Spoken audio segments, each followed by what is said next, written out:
पहले अपने शिव गुरु के चरणों पर प्रणाम करती हूँ, मैया पार्वती के चरणों पर प्रणाम करती हूँ, लीलम दीदी हरेंद्र भैया के चरणों पर प्रणाम करती हूँ, सभी गुरु भाई गुरु बहन के चरणों पर प्रणाम करती हूँ। मेरे प्रणाम को स्वीकार कीजिए। गुरु भाई गुरु बहना कथा सुनाने जा रही हूँ। महादेव का कृपा करके ध्यान से सुनिएगा, ध्यान से सुनने से ज्ञान मिलता है। आधी अधूरी कथा नहीं सुनना चाहिए, क्योंकि शिव गुरु का अपमान होता है। पूरा कथा सुनने से कथा के रहस्य के बारे में पता चलता है और ज्ञान भी मिलता है कि कथा में क्या बताया गया, क्या समझाया गया, उसका ज्ञान मिलता है। अच्छे बुरे की पहचान होता है। क्योंकि जो भी गुरु बहना सब कथा में जाती हैं, चर्चा में जाती हैं, बहुत से गुरु बहना ऐसे थी जिनके पास ज्ञान नहीं था, अंधेरे में थी, लेकिन जब से जाने लगी हैं, बहुत से गुरु बहना को महादेव का कथा सुन के, चर्चा भजन सुन के ज्ञान हो गया है। इसीलिए हर वीडियो में यही कहती हूँ कि कथा को पूरा सुनिएगा, क्योंकि जब पूरा कथा आप लोग सुनेंगे तब समझ में आएगा कथा की। आधा सुनने में ज्ञान नहीं मिलता है, पूरा सुनने में ही ज्ञान मिलता है। इसलिए कथा को हमेशा पूरा सुनना चाहिए ताकि ज्ञान मिल सके। अगर मेरा ये कथा आपको अच्छा लगेगा तो कमेंट में लिख के जरूर भेजिएगा। चैनल को सब्सक्राइब कर लीजिएगा। जो भी मैं नया नया कथा डालती हूँ अपने चैनल पर आप तक पहुँचता रहे। जब आप चैनल को सब्सक्राइब कर लेंगे तो ऑटोमेटिक जो है मेरा कथा आप तक पहुँचता रहेगा। फिर आपको मोबाइल में चाहे टीवी में चाहे कोई चीज़ में ढूंढना नहीं पड़ेगा। इसलिए चैनल को सब्सक्राइब जरूर कर लें।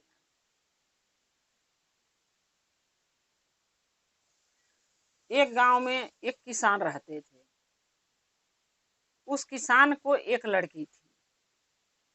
किसान बहुत गरीब थे, क्योंकि खेती गृहस्थी तो थी नहीं, मजदूरी धतूरी करके खाना था, जीना था, रहना था।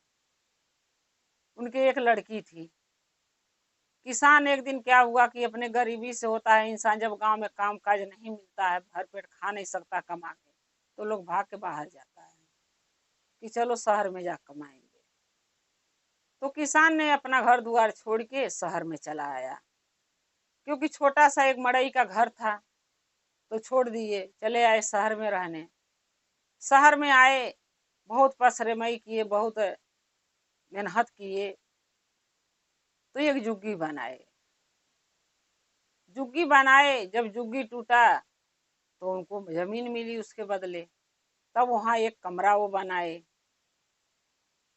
क्योंकि पहले के जमाने में झुग्गियाँ के प्लाट सरकार देती थी, लेकिन आजकल के जमाना में सरकार प्लाट देना बंद कर दिया है। आजकल झुग्गी झोपड़ी जहाँ है फिलहाल वहीं पड़ी है।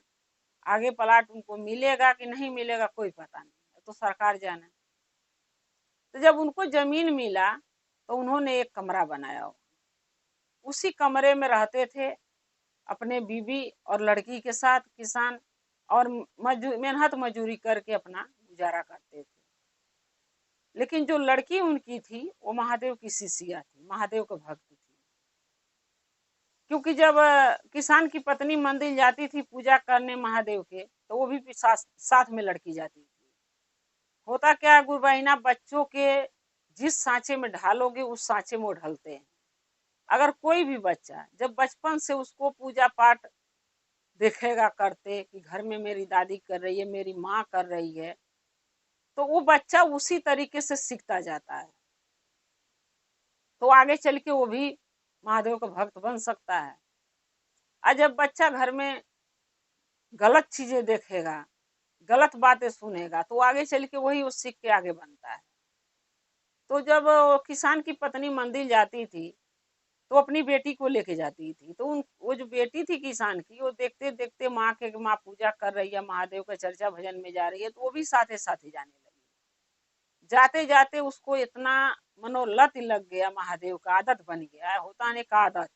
अब हम ही लोग हैं चर्चा भजन में आ गए हैं, महादेव के गुरु बना लिए, 3 सूत्र का पालन भी करते हैं। जहाँ चर्चा भजन होता है गुरु बहिना लोग बुलाती हैं कि गुरु बहिना आके मेरे घर चर्चा कर दीजिए, मेरा नाम का घोषणा कर दीजिए, वहां हम चले जाते हैं। क्योंकि हम लोग इसलिए नहीं जाते हैं हमको पैसे कमाना नहीं, हमें इस महादेव के कथा को, चर्चा को देश विदेश में फैलाना है, ताकि लोग समझें कि महादेव के 3 सूत्र क्या होता है। महादेव के चर्चा भजन में जाने से क्या ज्ञान मिलता है, हमको क्या सीखने को मिलता है, हम इसलिए चर्चा करते हैं। बहुत लोग गुरु बहिना है कि बाजा ले लिए, ढोलक ले लिए, माले माइक लिए तो पैसे कमा रही हैं।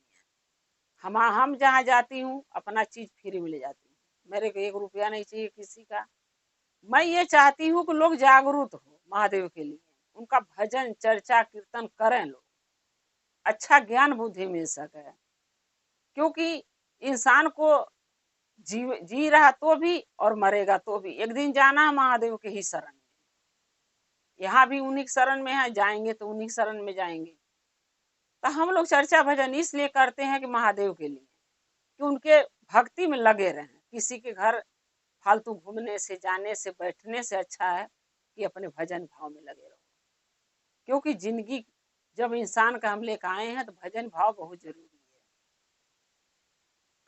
जब वो लड़की जाते जाते अपनी माँ के साथ, यानी किसान की पत्नी जब जाती थी मंदिर, तो लड़की भी उनकी जाती थी। जाते जाते उसको महादेव से बहुत लगाव हो गया, महादेव में नाव का घुसना करवा लिया, महादेव का शिष्य बन गई। स्कूल भी जाती थी, पढ़ाई भी करती थी, समय मिलता था कहीं चर्चा भजन होता था तो वहां भी पहुंच जाती थी। क्योंकि हम ही लोग हैं, बिना गईले हमको चैन नहीं आता है। अगर पता चल जाता है कल चर्चा है किसी गुरु बहिना के घर, तो आधी रात के बाद नींद नहीं आती है। सच बताऊं तो इतना मन होता है कि कब सुबह हो, कब नहाए धोए, कब पूजा करें, कब समय हो कि चर्चा में जाए।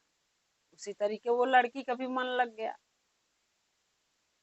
जब धीरे धीरे वो लड़की सियान हुई तो किसान को चिंता होने लगा कि लड़की सियान हो रही है, दान दहेज देने का पैसा तो मेरे पास है ही नहीं, अब बिना दहेज की शादी हो नहीं सकती, तो मैं कैसे शादी करूंगा। मैं नहीं चाहता हूँ, किसान सोचते थे, मैं नहीं चाहता हूँ कि मेरी लड़की ऐसे घर जा जो गरीब हो मेरे जैसे।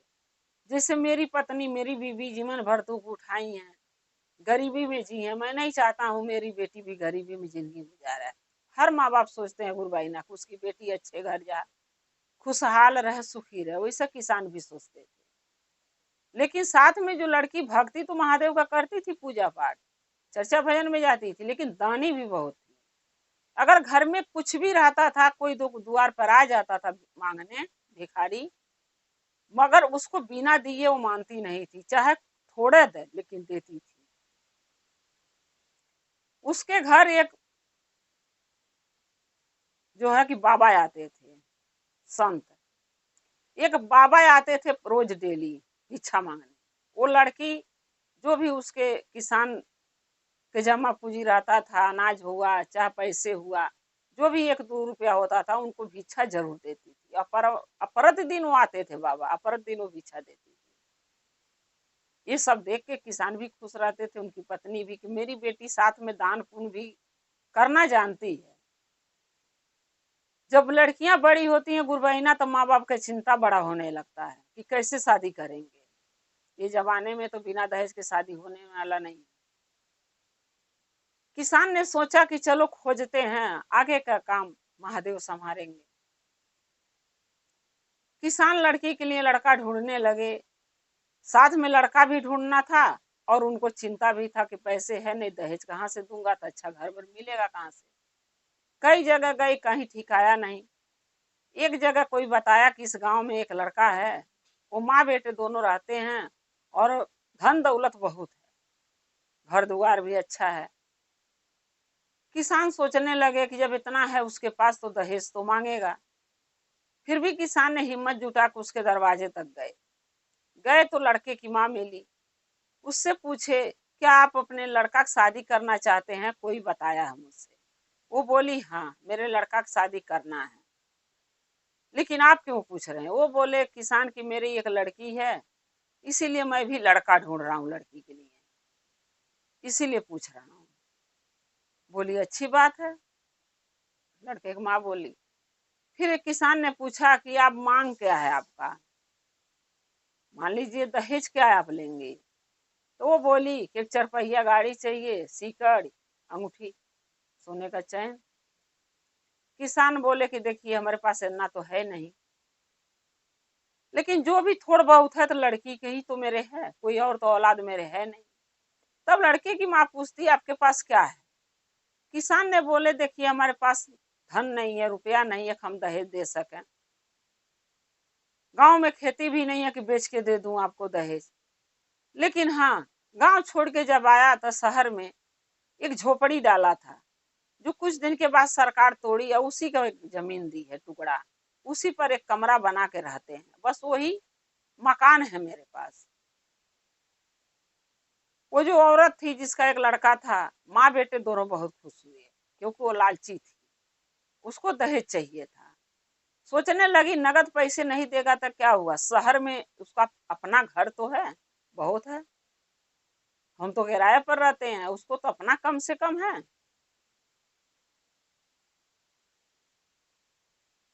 मनो उसका कहा नाम था कि मेरा बेटा, चाहे हम जाते हैं कभी शहर तो किराए पर रहते हैं, उनका अपना है। चलो जब माँ बाप उसके मर, लड़का बोला मम्मी माँ बाप जब हमारे सास ससुर मर जाएंगे ना तो घर तो हमारा ही होगा, अपनी बेटी की तो दे के जाएंगे, बेटी के तो हमारा है। उसकी माँ बोली हाँ। अब वो शादी शहर में घर देख के तो कर दी कि चलो एक न एक दिन वो घर मेरे बेटे को ही मिलेगा। शादी हो गई। कुछ दिन के बाद वो लड़की की जो माँ थी, किसान की पत्नी, उसकी तबीयत बहुत सीरियस हो गया। डॉक्टर ने बहुत सारा पैसा बताया, कितना सारा पैसे लाओगे तब तुम्हारी पत्नी बचेगी। किसान की लड़की तो शादी करके अपने घर ही चली गई थी। नया नया रिश्तेदार से किसान ने पैसा लेना अच्छा नहीं समझा कि नया रिश्तेदार है कि पैसे मांगूंगा तो कहेंगे देखो लड़की की शादी अमीर देख के किए ताकि उनके घर से पैसे हट सके। गरीब आदमी लाचार होता है, मजबूर होता है, लेकिन खुदगर्ज नहीं होता है, लालची नहीं होता है। किसान ने सोचा कि अपनी जो जब घर मकान है वो गिरवी रख देते हैं और पत्नी की दवाई करा लेते हैं, बाद में देखूंगा कमाऊंगा अगर तो भर दूंगा, छुड़ा लूंगा। किसान ने अपना घर गिरवी रख के अपनी पत्नी की दवाई कराई, लेकिन किसी से कर्जा नहीं लिए, न दामाद से मांगे न बेटी से, किसी से। अपनी पत्नी की दवाई कराए और वो उनकी पत्नी अच्छी हो गई। किसी तरीके से बात उसको दामाद तक पहुंच गया, किसान के, उसकी माँ समधिन तक, लड़के की माँ तक। लड़का जाकर अपनी माँ से बोला माँ, जो जमीन के लिए हम शादी किए थे कि शहर में इसका अपना घर है मेरी पत्नी का, वो तो उसका बाप गिरवी रख दिया क्योंकि मेरी सास की तबीयत खराब था, पैसा लगाने के लिए गिरवी रख दिया। अब बताइए वो क्या फायदा ऐसे शादी करके। लड़का बोला माँ से अपने, क्या फायदा ऐसा शादी करके, जिसके लिए हम शादी किए वो चीज तो अब धन मिलेगा ही नहीं, जमीन घर। तो उसकी माँ बोली हाँ बेटा तू सही कह रहा है, वो गरीब है, इसका बाप कहाँ से कमा के घर छोड़ाएगा, वो तो एक न एक दिन बिक जाएगा घर, जब कर्जा नहीं चुकाएगा तो बिक जाएगा। लड़का बोला माँ ऐसा करते हैं ना कि इसको तलाक दे देता हूँ, क्योंकि तलाक दे दूंगा दूसरी शादी करूंगा तो वहां से दहेज मिलेगा। तो लड़के की माँ बोली कि नहीं बेटा, तू तलाक दे देगा और फिर दूसरी शादी करेगा दहेज के लिए, आई अगर कोर्ट में लड़की चली गई तेरी बीवी तो कोर्ट तेरे से खर्चा दिलवाएगी इसको, तो तू उस बीवी को पालेगा कि इसको पालेगा, खर्चा इसका देगा कि उसको खर्चा चलाएगा। तो लड़का बोला फिर क्या करूं, इसको तो घर में रख के कोई फायदा नहीं है। जो कि लड़की जो थी किसान की, घर का सारा काम करती थी, झाड़ू से लेके पोछा तक, कपड़ा लत्ता, खाना पीना, बर्तन सब करती थी, सास का सेवा, पति का सेवा, सब कुछ करती थी। और साथ में दान पुण्य भी बहुत करती थी, नैहरे भी दान पुण्य करती थी।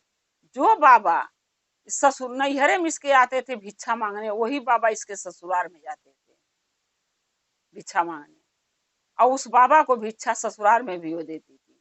लेकिन उसकी सास बहुत लड़ाई करती थी, लड़के की माँ, वो नहीं चाहती थी कि मेरी बहू दान पुण्य करे।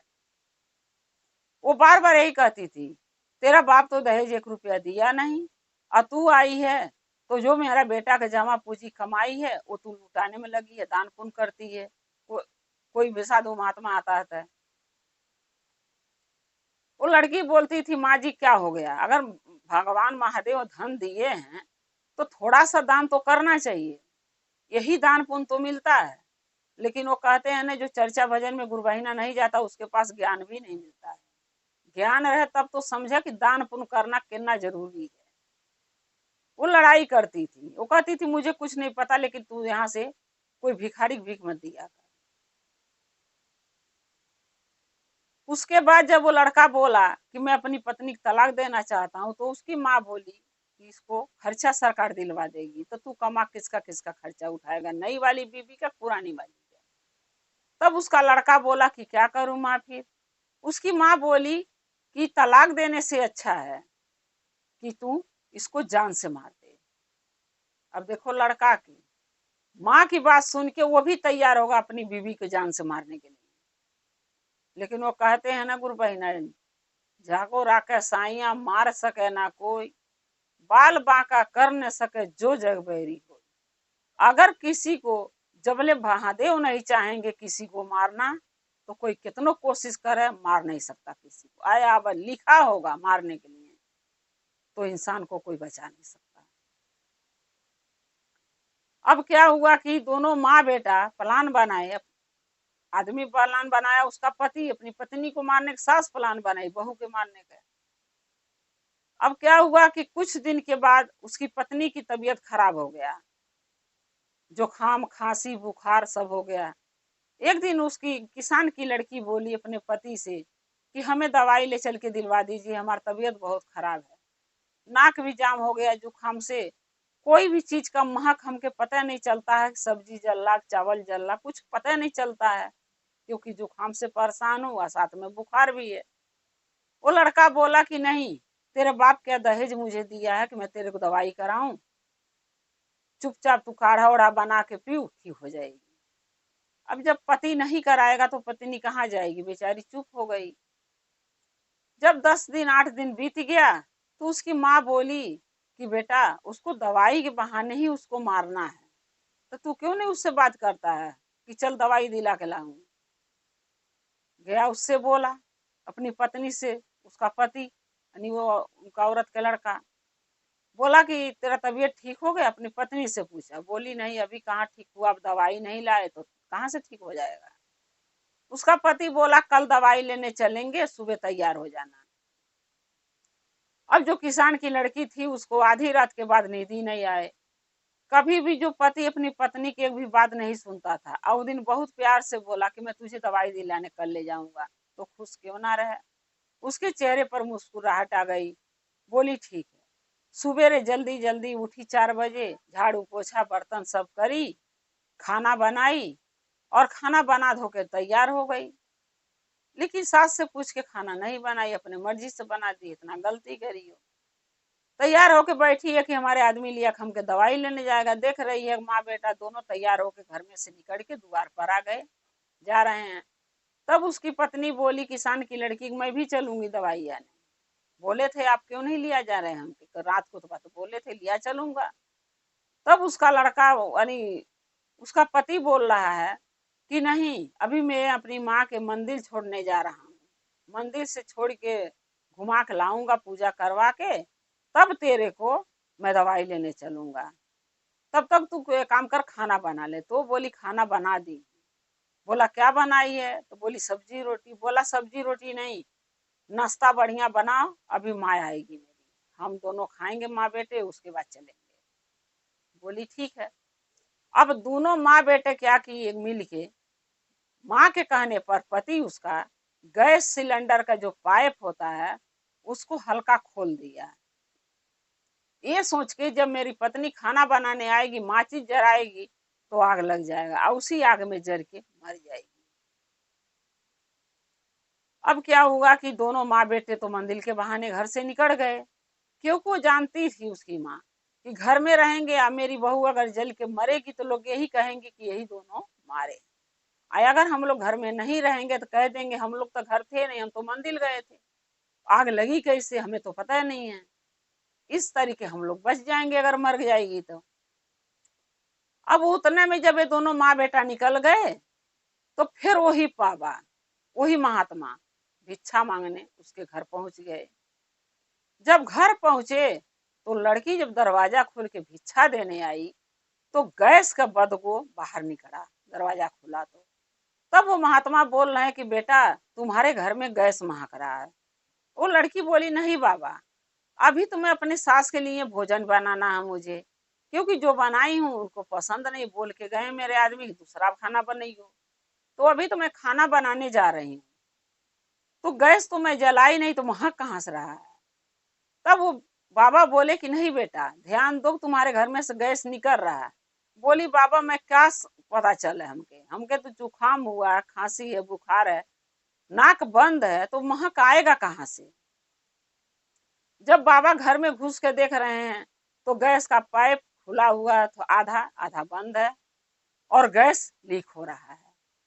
बाबा अंदर घुसे, गैस सिलेंडर के बटन बंद कर दिए और फिर बाहर आके लड़की से कहने लगे कि बेटा तुम्हारे घर का पाइप जो था गैस चूल्हा में लगा हुआ, वो पाइप खुला हुआ था, इसीलिए गैस भर घर में छितरा गया है।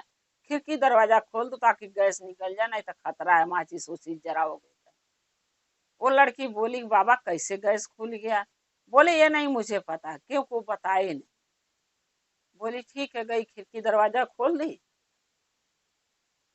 उसके रास्ते से गैस जो भी निकला था, लीक हुआ था, निकल गया। अब पाइप को बाबा फिर लगा दिए चूल्हा में। उसके बाद जो है बाबा चले गए। जब बाबा चले गए तो थोड़ा देर में फोन आया उसके आदमी के, तो बोला कि मेरी हालत बहुत खराब है, मेरा कोई भरोसा नहीं मैं बचूंगा। तब ये पूछ रही है कि क्या हुआ।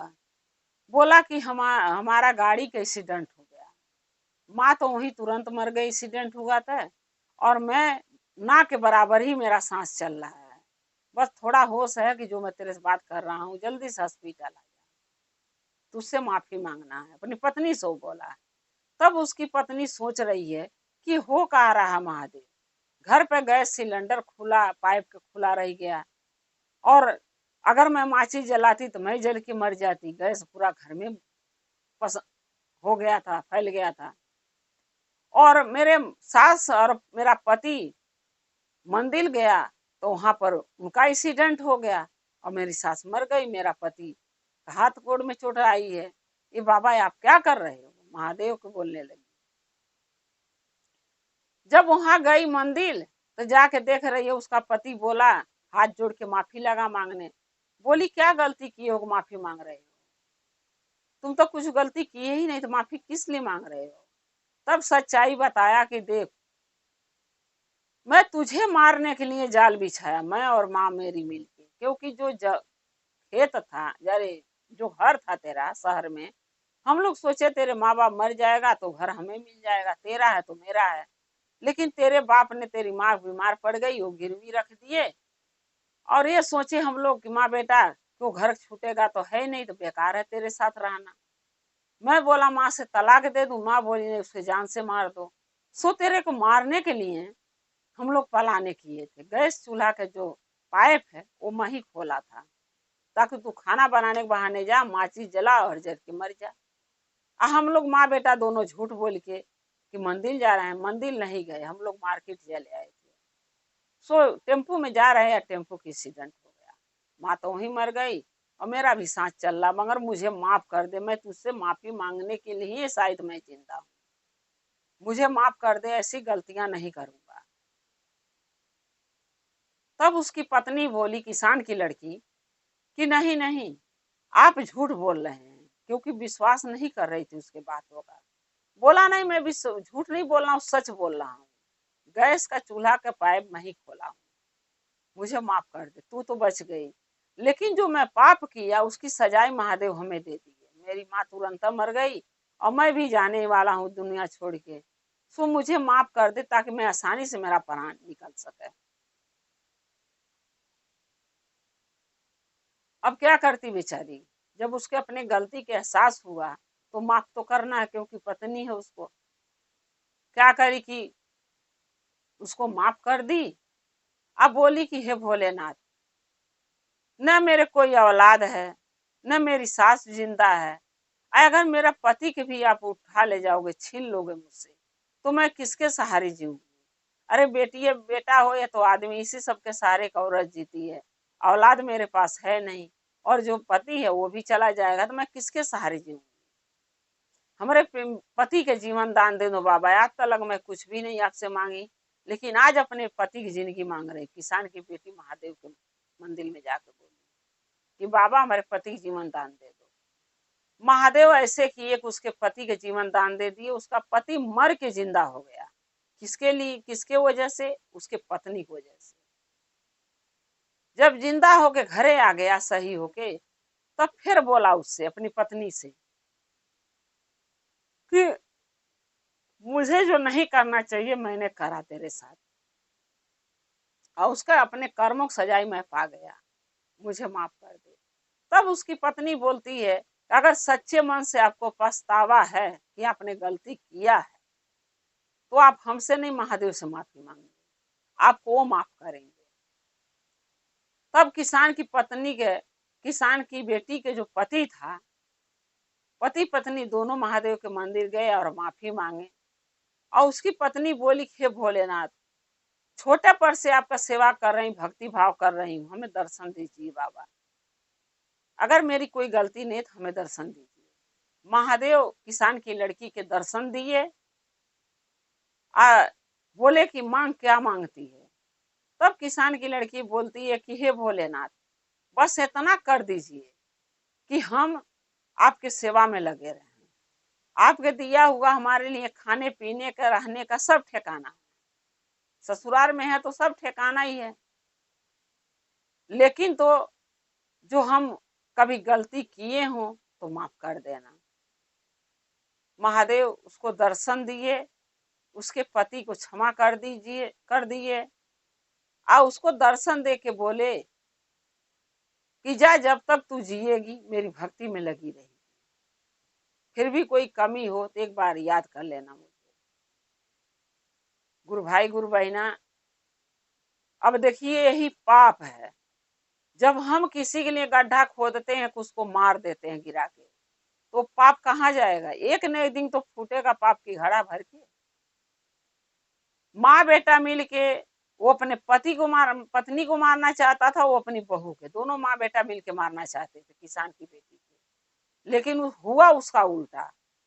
वो अपनी किसान की बेटी को मारना चाहते थे दोनों माँ बेटा मिलके, और महादेव उन्हीं के वाट लगा दिए, उन्हीं को खत्म कर दिए। इसीलिए कहते हैं गुरु भाई गुरु बहना, कि जब हम किसी के लिए बुरा सोचेंगे तो हमारे साथ भी बुरा होगा। इसलिए कभी किसी के साथ, किसी के लिए बुरा नहीं सोचना चाहिए। अच्छा सोचेंगे तो हमारे साथ भी अच्छा होगा, चाहे हित हो, दुश्मन हो, कोई भी हो, लेकिन किसी के लिए बुरा नहीं सोचना चाहिए। कभी काल उल्टा हो जाता है, जब हम किसी के लिए बुरा सोचते हैं तो कोई हमारे लिए बुरा सोचे चाहे अच्छा, लेकिन वो बुराई जो है, जो हम दूसरों के लिए इस्तेमाल करते हैं, वो घूम के एक न एक दिन हमारे ऊपर आती है। इसलिए गुरु भाई गुरु बहना, किसी के बारे में बुरा नहीं सोचना चाहिए। कोई बुरा कहता है उसको कहने दो, कोई गरियाता गरियाने दो, लेकिन जो सहता है उसी का लहाता है। जो सह के रह जाती है लड़की अपने ससुराल में, वो एक दिन रानी बन जाती है। आज जो एकदम होता है कि अवकाश से बाहर हो जाता है, परिवार से बाहर बात, तो वो औरत को वो बर्दाश्त नहीं कर पाती है, इसीलिए उसका जिंदगी चौपट हो जाता है। गुरु भाई गुरु बहना, जैसे महादेव किसान के बेटी के जीवन दान दे दिए, उसको जलने से बचा लिए, और उसके पति के जीवन दान दे दिए, उसका सुहाग लौटा दिए, वैसे महादेव सभी गुरु बहना के बेटा पर दया करें, पति पर दया करें, सबका सुहाग, सबका बोझ भरे पूरे रखें। महादेव मैया पार्वती सब पर दया करें। गुरु बहना, अगर मेरा एक कथा आपको अच्छा लगा होगा, कमेंट में लिख के जरूर भेजिएगा। चैनल को सब्सक्राइब कर लीजिएगा। जो भी मैं नया कथा महादेव को अपने चैनल पर डालती हूँ, अब तक आसानी से पहुंचता रहे। आप हमारे कथा को ऐसे ही देखते रहें, अपना प्यार देते रहें। हर हर महादेव, घर घर महादेव। महादेव का दया और कृपा सभी भक्तों पर सदा बना रहे। शिव गुरु सदा साथ रहे। जय शिव गुरु महादेव। पहले अपने शिव गुरु के चरणों पर प्रणाम करती, मैया पार्वती के चरणों पर प्रणाम करती, लियम दीदी हरिंद्र भैया के चरणों पर प्रणाम करती हूँ। सभी गुरु भाई गुरु बहन के चरणों पर प्रणाम करती, मेरे प्रणाम को स्वीकार कीजिए। गुरु भाई गुरु बहन कथा सुनाने जा रहे हैं, कृपा करके कथा को ध्यान से सुनिएगा। ध्यान से सुनने से ज्ञान मिलता है। आधी अधूरी कथा नहीं सुनना चाहिए, क्योंकि शिव गुरु का अपमान होता है। पूरा कथा सुनने से कथा के रहस्य के बारे में पता चलता है कि कथा में क्या बताया गया, क्या समझाया गया, उसका ज्ञान मिलता है। इसलिए कथा को हमेशा पूरा सुनना चाहिए ताकि ज्ञान मिल सके। अगर मेरा कथा आपको अच्छा लगेगा तो कमेंट में लिख के जरूर भेजिएगा। चैनल को सब्सक्राइब कर लीजिएगा। जो भी मैं नया नया वीडियो कथा अपने चैनल पर महादेव का डालती हूँ, आप तक पहुँचता है। आप हमारे कथा को ऐसे देखते रहे, अपना प्यार देते रहे।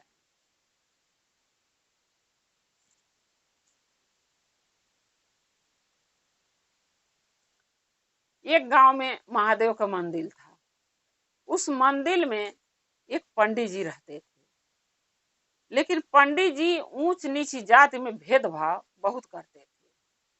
जो उच्च जात के लोग रहते थे, बाभन, पंडित, छत्री, उनको मंदिर के अंदर आने के अनुमति देते थे, पूजा करने की अनुमति देते थे पंडित जी।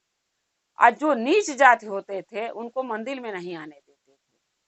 उनको लगता था कि नीच जाति मंदिर में जाएगा तो मंदिर अपवित्र हो जाएगा, मंदिर गंदा हो जाएगा, इसलिए उसको जाने नहीं देते थे। तो उसी गांव में एक जात के हरिजन रहते थे। हरिजन मतलब चमार। वो जात के जो हरिजन रहते थे, वो पति पत्नी दोनों रहते थे, उनके कोई औलाद नहीं था। लेकिन जो हरिजन की पत्नी थी वो महादेव की भक्त थी, पूजा पाठ बहुत करती थी। अब लेकिन घर में, क्योंकि मंदिर में पंडित जी हिलने नहीं देते थे। अगर उसको पूजा करने का मन करता था, महादेव के तक मंदिर तक जाने का मन करता था, एक लोटा जल लेके जाती थी। अगर पंडित जी अंदर नहीं जाने देते थे तो वही दरवाजे पर मंदिर के चढ़ा के चली जाती थी। पंडित जी कितनों भी वो कोशिश करती थी तो भेदभाव करते थे, जाने नहीं देते थे। ऐसे करते करते काफी समय 10-12 साल निकल गया। एक दिन हरिजन की पत्नी बोली, सोचिए, अपने पति से बोली हरिजन से कि मैं चाहती हूँ आज महादेव के मंदिर जाऊं, आप भोलेनाथ से 2 चीज मांगूंगी। उसका पति बोला, क्या 2 चीज मांगेगी? बोली, देखिए न, जो गैया रखे हैं वो गैया गाभिन भी नहीं हो रही है, इतनी साल की हो गई, गाभिन ही नहीं हो रही है।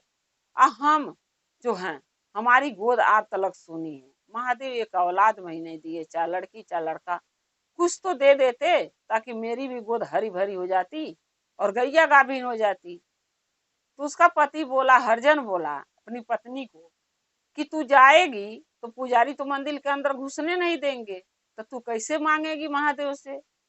बोली, कोई बात नहीं, मैं बाहर दुआरे मंदिर के गेट के लगे बैठ के, दरवाजे के लगे महादेव से मांग लूंगी, नहीं जाने देंगे पंडित जी। तो हरिजन की पत्नी क्या करी कि एक लोटा जल ली और मंदिर के तरफ चल दी। जब मंदिर के तरफ गई तो बोली, हे पुजारी बाबा, हे पंडित जी, हमके मंदिर में आने दीजिए, एक लोटा जल महादेव के चढ़ाना, मुझे चढ़ा के चली जाऊंगी, कुछ छूंगी नहीं। तब वो पंडित मंदिर का बोला कि नहीं, मैं तुम्हें मंदिर के अंदर आने दूंगा तो मंदिर अपवित्र हो जाएगा, अशुद्ध हो जाएगा, इसलिए तुम मंदिर के अंदर नहीं आ सकती।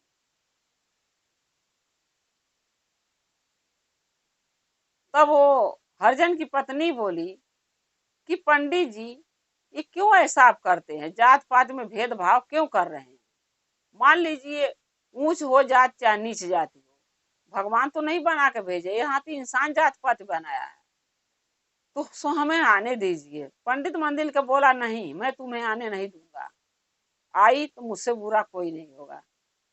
फिर रोज के जैसे क्या करी, हरिजन की पत्नी वही गेट के लगे जल चढ़ा के महादेव से चली गई। अब बोल के गई, हे भोलेनाथ, मेरी एक गाय मैं रखी हूँ, वो गाभिन नहीं हो रही, अगर वो गाभिन हो जाएगी, बच्चा दे देगी, तो जो पहला दूध मैं निकालूं पहले दिन का, वो दूध आपके शिवलिंग पर सारा दूध चढ़ा दूंगी, बस मेरी गैया गाभिन हो जाए। अपने लिए बोली कि हे भोलेनाथ, ये पंडित हमके आपके चौकट तक यानी आप तक नहीं आने दे रहा है, अगर मेरा भक्ति सच्चा है तो हमारी गोद भर दीजिए महादेव, और जब मेरा बेटा चाहे बेटी जो भी होगा, जब वो 5 साल के होगा तो आपके थाने में आके बाल उतरवाऊंगी। इतना सारा मन्नत तो बोल दी, पूरा कैसे होगा ये तो सोची नहीं। अब वो चली आई बोल के बाहरी से, और जल भी बाहरी चढ़ा दी गेट के लगे महादेव के। घरे आई, कुछ दिन के बाद चला वो पता चला कुछ दिन के बाद कि वो माँ बनने वाली है। फिर उसके बाद कुछ दिन के बाद पता क्या चल रहा कि गैया गाभिन, यानी महादेव गैयों के गोद भर दिए और हरिजन की पत्नी का भी। कुछ दिन के बाद जो है हरिजन की पत्नी माँ बनी, एक लड़का के जन्म दी। लड़का जब जन्म दे दी तब वो पत्नी हरिजन के अपने पति से बोली कि देखिए न, लड़के बाबू के बार मन ले हैं महादेव के मंदिर में उतरवावे के। कैसे उतरेगा, पंडित जी तो अंदर जाने नहीं देते हैं। तब हरिजन उसका पति बोला कि देखो अभी तो 5 साल के बाद उतरेगा ना, लेकिन तो अभी के बारे में तो सोचो, जो बात है वो बाद में सोचेंगे कैसे उतारेंगे मंदिर के अंदर जाके, लेकिन अभी ये सोचो कि गैया गाभिन है, जो दूध तुम मान के आई हो चढ़ाने के, वो दूध तुम आज निकालो और मैं महादेव के मंदिर पर लाकर चढ़ा देता हूँ। बोली ठीक है। हरिजन ने बोला अपनी पत्नी के कि तुम्हें जाने की जरूरत नहीं, क्योंकि गाय भी देखना पड़ेगा, बच्चा भी घर में, कैसे जाओ, हम ही लाकर चढ़ाएंगे। बोला ठीक, बोली ठीक है। पहला जो दूध गाय में से निकला अपने मन्नत के अनुसार, वो हरिजन अपने गाय का दूध पूरा लेके एक बाल्टी भर के मंदिर पहुंचा। अब मंदिर के पहुंचा जब तो पुजारी से बोला पंडित जी से, पंडित जी अंदर आने दीजिए, हमके महादेव के दूध चढ़ाना, सोमवार का दिन है। तब वो पंडित बोल रहा कि नहीं, तू जात के चमार है, हरिजन है, तू मंदिर छुएगा तो मंदिर अपवित्र हो जाएगा, इसलिए तू मंदिर में नहीं आ सकता। अब वो क्या किया, हरिजन जो था वो दूध बाहर गिरा के घरे चला गया, गेट के लगे। वो दूध बहते बहते बहते बहते चला गया महादेव के शिवलिंग तक, क्योंकि भाई महादेव की दया थी उसके उनके भक्तों पर। दूध बहते बहते चल गया और जाके चढ़ गया महादेव के। अब उसके बाद क्या हुआ कि दूध तो चढ़ गया। अब जब वो लड़का उसका 5 साल के हुआ तो बाल उतरवाने की सोची, अपने पति से बोली हरिजन से, देखिए बच्चे के कल बाल उतरवाना, 5 साल से ऊपर का हो गया, अब पंडित जी मंदिर में जाने नहीं देते तो बाल उतरवा के चढ़ाएंगे कैसे महादेव के, क्योंकि मन्नत तो वही का मानी हूँ, तब महादेव दिए हमके औलाद। तब उसका पति बोला कि कोई बात नहीं, जैया उतारना होगा तैया देखते हैं क्या होता है। 5 साल का लड़का हो गया, जब बाल उतरवाने को हुआ, फिर किसान अरे हरिजन की पत्नी हरिजन दोनों मंदिर पहुंचे। बोले हे पंडित जी, आज बार उतरवा के महादेव के चढ़ाना है, ये तो आप चढ़ा दीजिए, बार दे दूंगी, नहीं तो मैं से मेरे को चढ़ाने देना। पंडित बोला कि वो बाद में सोचेंगे, जो करना हो करो। हरिजन की पत्नी हरिजन दोनों और जो नात रिश्तेदार थे सब मिलके अपने उनके बेटा का मुंडन हो गई। और जब बार चढ़ाने जाए हरिजन और हरिजन की पत्नी, तो पंडित जी मंदिर में घुसने नहीं दिया। अब वो क्या करी कि जो बाल ली थी वो ही मंदिर के गेट पर दरवाजे के लगे धर दी और बाहरी बैठ के चर्चा भजन कथा लगा होने, क्योंकि सोहर ओहर सब गवाने लगा, लेकिन पंडित किसी को अंदर नहीं घुसने दिया। उसके बाद क्या हुआ कि बाल उड़ते उड़ते महादेव के दया से पहुंच गया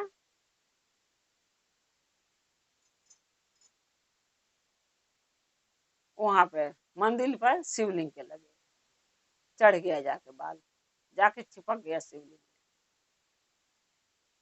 तब हरिजन अपनी पत्नी से बोला कि देख, पुजारी चढ़ावे दे चाहने, वो दिन दूध चढ़ौनी सबन तो चला गया शिवलिंग के लगे बहते बहते, आज तू दुआरी पर बाल उतरवा के चढ़वा दी तो महादेव के शिवलिंग पर जाके चिपक गया, देख ले। जब वो हरिजन की पत्नी देखी तो वो बोली कि आज हमारा मन्नत पूरा हो गया, चाहे पंडित मंदिर में जाने दिया चाहे नहीं दिया, किसी भी तरीके से महादेव के चढ़ तो गया।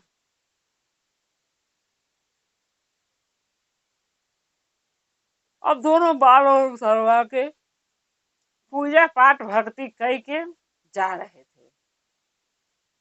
फिर एक पंडित जी अरे एक बाबा उनके रास्ते में खड़े हो गए मंदिर के गेट पर। तब हरिजन की पत्नी बोलती है कि बाबा क्या आप मांग रहे हैं? तब बोले भिक्षा मांग रहा हूँ बेटा। हरिजन की पत्नी बोली कि है बाबा, हम नीचे जाती हैं, मंदिर के पंडित जी हमके अंदर मंदिर में हिलने नहीं देते हैं और आप हमसे भिक्षा मांग रहे हैं। तब वो बाबा बोले कि हाँ, जात पात में मैं भेदभाव नहीं करता हूँ। हमके सब कोई प्यारा है, चाहे ऊंच जाति हो चाहे नीची जाति, हमारा सब भक्त है, इसलिए हम जात पात में भेदभाव नहीं मानते। तब हरिजन की पत्नी को याद आ गया कि हमके लग रहा है ये महादेव कोई साधारण इंसान नहीं। बोली, हे बाबा हमें दर्शन दीजिए, हमें दर्शन अपना दीजिए। महादेव क्या किए कि अपना दर्शन दिए मंदिर में। दोनों पति पत्नी को दर्शन दिए मंदिर के गेट पे, और पुजारी से यानी पंडित से बोले कि देखो पंडित, आज से कोई भी नीच हो ऊंच हो, जो भी इस मंदिर में आकर पूजा करना चाहता है वो कर सकता है, तुम रोकोगे नहीं। अगर तुम ऐसे अगली बार किसी को रोके तो तुम्हें दंड मैं दूंगा। वे तो पूरा डर गए, पंडित जान गए कि कहीं सच में न हो जा। तब पंडित जी कह रहे हैं कि जाओ जाओ, दूसरे दिन आना तो मंदिर में दर्शन कर लेना। तो जो साधु थे, तब वो कहना है उसका, हरिजन की पत्नी साधु के जान गई कि कोई साधारण इंसान नहीं है। तब बोलती है, बाबा आप कौन हैं? हम तो आपको कभी नहीं देखी और आप सारी चीज मेरे बारे में जानते हैं, तो हमें आप दर्शन दीजिए, जो भी हैं हमें अपने असली रूप में आके मुझे दर्शन दीजिए। महादेव वहीं असली रूप में आ जाते हैं। ये दृश्य देख के जो पंडित है मंदिर का, वो बहुत अचंभों में पड़ जाता है। वो सोचने लगता है, इतना जीवन, पूरा जीवन मैंने बिता दिया मंदिर में, महादेव के चर्चा भजन में, कथा में, लेकिन कहाँ मुझसे ऐसे चूक हुआ जो महादेव हमके आज तक दर्शन नहीं दिए, और ये नीच जाति होके इसको मंदिर में आने भी नहीं देता हूँ, फिर भी महादेव उसके दर्शन भी दिए और उसके साथ सहायता भी की। ये बात वो सोच ही रहा था, तभी महादेव कहते हैं हरिजन की पत्नी से कि तुम्हें क्या चाहिए, तुम मांगो हमसे, मैं देना चाहता हूँ। तब हरिजन की पत्नी बोलती है कि हे बाबा, आपका दिया हुआ रोटी मिल जाए, रोटी सब्जी, वो बहुत है मेरे लिए। क्या करूंगी, धन जोगा के चली जाऊंगी, सब यही रह जाएगा। सो 2 वक्त की रोटी मिल जाती है बाबा, वो हमारे लिए बहुत है। अगर मुझे कुछ देना चाहते हैं तो मुझे ये आशीर्वाद दीजिए कि आज के दिन से जब भी मैं मंदिर में जाके आपके पूजा करना चाहूं तो कोई मुझे रोके ना, चाहे मंदिर का पुजारी क्यों ना हो, वो भी नहीं मेरे को रोके। महादेव बोले, तुम्हें कोई नहीं रोकेगा और तुम आज के दिन से मंदिर में जा सकती हो। महादेव पुजारी को, पंडित जी को बोले कि देखो पंडित जी, ये औरत जब भी आएगी मंदिर में इसको जाने देना, क्योंकि ऊंच नीच यहाँ इंसान बनाया, हमने बना के नहीं भेजा जात पात, तो इसको क्यों पूजा पाठ करने से वंचित रख रहे हो। मंदिर के जो पुजारी था पंडित बोला, ठीक है, हम कभी इसको नहीं रोकेंगे। महादेव उसको आशीर्वाद दे दिए, दे के चले गए कैलाश। और वो जो थी हरिजन की पत्नी और हरिजन और उसका बेटा जो हुआ था, उसकी गाय, ये चारों पांचों मिल के अपना एक साथ हंसी खुशी रहने लगे, अपना जीवन बिताने लगे और मंदिर में महादेव का सेवा करने लगे। इसीलिए कहते हैं गुरु बहिना कि इंसान नीच ऊंच जात के चक्कर में पहले बहुत विभाग होता था, बहुत लड़ाई होता था, कोई एक दूसरे को देख नहीं सकते थे हिंदू और मुसलमान। लेकिन आज के जमाने में जब से महादेव का चर्चा भजन चालू हो गया, लोग करने लगा, सुनने लगा, तब से धीरे धीरे जाति पात के जो भेदभाव था वो कम होने लगा है। और मुझे पूरा विश्वास है कि कुछ साल में, कुछ समय में ये भेदभाव बिल्कुल खत्म हो जाएगा, कोई ये सब जात पात में भेदभाव नहीं मानेगा। गुरु भाई गुरु बहना, जैसे महादेव भोलेनाथ हरिजन के एक नीचे जाति जो थे हरिजन, वो पति पत्नी के दर्शन दिए सच्चे मन से, सच्चे दिल से, वैसे महादेव भोलेनाथ हम लोग के भी दर्शन दें, मैं यही कहूंगी। गुरु भाई गुरु बहन, अगर मेरा एक कथा अच्छा लगा है आपको तो कमेंट में लिख के जरूर भेजिएगा। चैनल को सब्सक्राइब कर लीजिएगा। नया नया जो भी मैं वीडियो कथा डालती हूँ आप तक पहुँचता रहे। अब हमारे कथा को ऐसे ही देखते रहें, अपना प्यार दुलार देते रहें। हर हर हम और आप शिव परिवार से ऐसे ही जुड़े रहें। हर हर महादेव, घर घर महादेव। महादेव की दया और कृपा सभी भक्तों पर सदा बना रहे। महादेव सदा आप लोग के साथ रहे। जय श्री गुरु महादेव।